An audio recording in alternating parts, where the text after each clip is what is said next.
Y a raíz de esto también empecé a recibir algunas invitaciones de foros sanitarios, la mayor parte de ellos de enfermeros.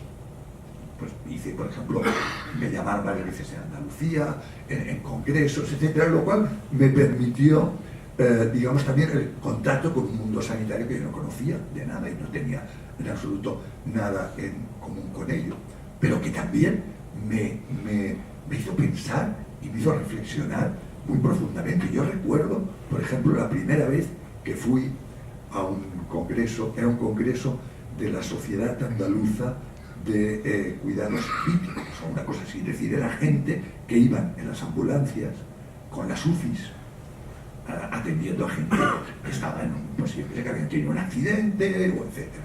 Es decir, gente curtida en todo tipo de experiencias fuertes y desagradables. Yo expliqué la historia y la mitad del auditorio lloraba.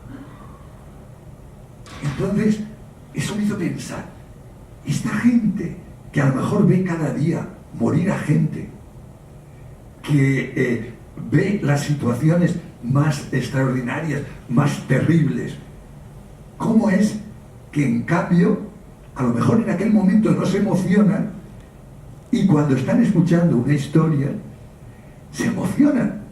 Esto a mí me causó un gran impacto, ¿no?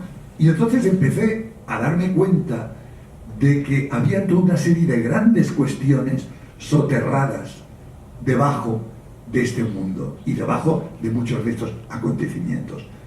Cuestiones muy importantes. El sentido de la vida. Esto que, por ejemplo, es un tópico tan empleado de que la vida es una cuestión de calidad y no de cantidad, ¿no? Eso que está muy bien cuando tú lo dices en un foro, pero cuando te lo dicen a ti con un diagnóstico de 6 meses, ya eso de la calidad y la cantidad no lo ves tan claro, ¿no?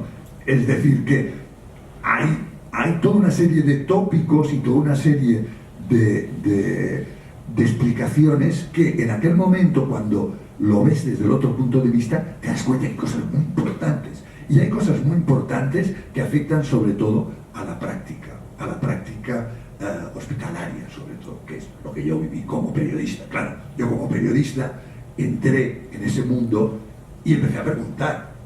Y yo no me conformaba con lo que me decía una persona, sino preguntaba al otro e intentaba averiguar qué pasaba allí. Entonces, por ejemplo, hubo cosas que me sorprendieron muchísimo, como por ejemplo lo desagradable que puede ser una unidad de cuidados intensivos.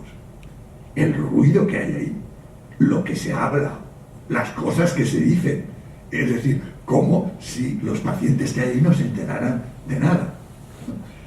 Entonces, a raíz de esto, en este tipo de intervenciones que hice durante bastantes años, y que por cierto, tengo la intención de que esta sea la última, es decir, que en parte he dicho que sí que quiero venir porque cuento que es un buen sitio para decir, bueno, ya he hablado mucho tiempo de este libro, he hablado mucho tiempo de mi vida y ya, ahora quiero hacer otra cosa, ¿no? Porque es una implicación también muy fuerte el llegar a unas conclusiones que en realidad no son tanto conclusiones, sino son preguntas.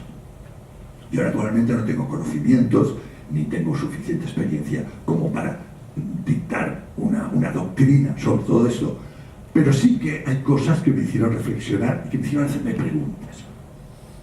Entonces, a raíz de esto, hace como 3 o 4 años, escribí un librito pequeñito, resumiendo todas las cosas que yo había ido diciendo en estas conferencias, lo que yo creía que había aportado, y empleé el título de una frase de Elizabeth Kubler-Ross, que se llama "La gente bella no sale de la nada", porque para mí eso era realmente el significado de todo ello. Entonces, esas son las únicas reflexiones, son las únicas preguntas que yo os puedo ofrecer, os puedo contar como persona profana en este mundo y como mero observador.